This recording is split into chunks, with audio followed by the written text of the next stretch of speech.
Now when Rachel saw that she bore Jacob no children, Rachel envied her sister, and said to Jacob, "Give me children, or else I die."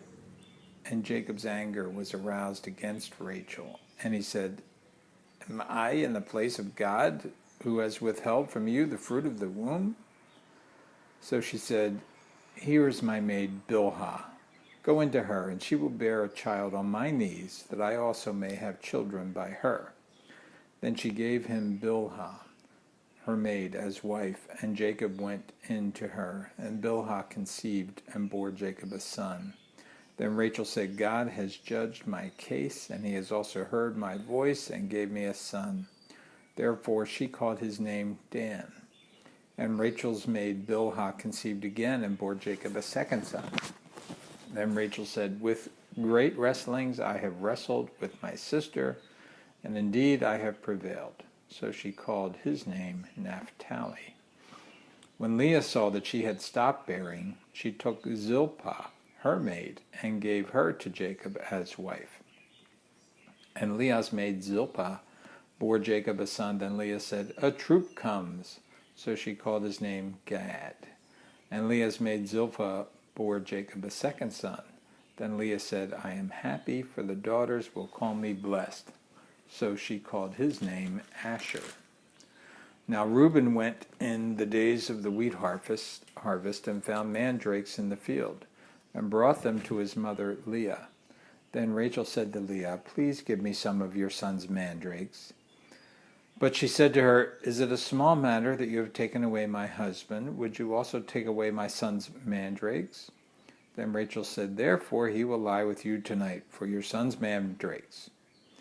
When Jacob came out of the field in the evening, Leah went out to meet him and said, "You must come in to me, for I have surely hired you with my son's mandrakes."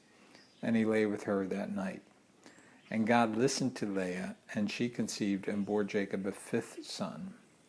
Then Leah said, "God has given me my wages, because I have given my maid to my husband." So she called his name Issachar. Then Leah conceived again and bore Jacob a sixth son. And Leah said, "God has endowed me with a good endowment. Now my husband will dwell with me, because I have borne him 6 sons."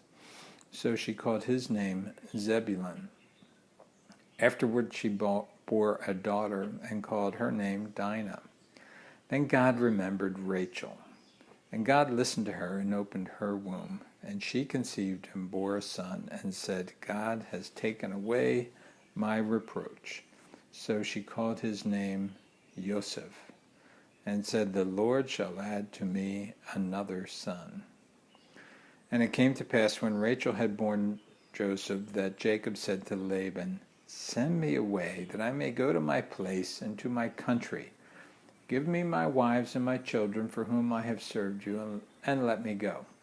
For you know my service, which I have done for you." And Laban said to him, "Please, if I have found favor in your eyes, I have learned by experience that the Lord has blessed me for your sake." Then he said, "Name me your wages, and I will give."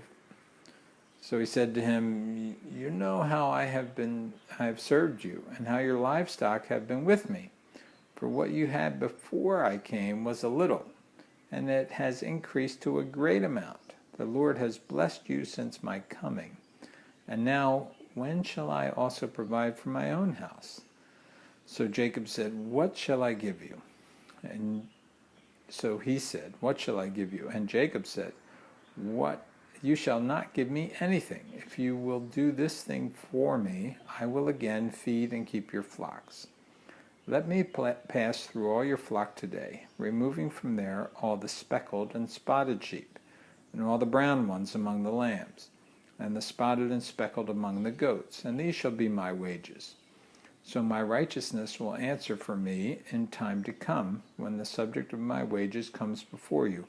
Every one that is not speckled and spotted among the goats, and brown among the lambs, will be considered stolen, if it's with me." And Laban said, "Oh, that it were according to your word."